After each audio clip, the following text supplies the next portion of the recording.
Hi, today Sauna On Location took a delivery of a big metal box that we're going to use to store our wood in, keep it dry and accessible to the folks that have extended rentals. We're going to modify this by popping off these legs and dropping this down a little bit. So that's the morning's project to get going on, and we'll check in later on.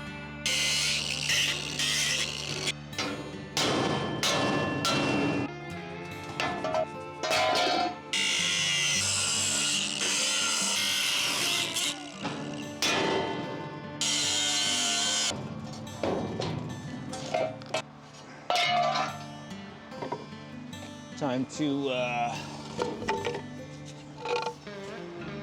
roll her into place, bolt her down, and get ready to put some wood in it.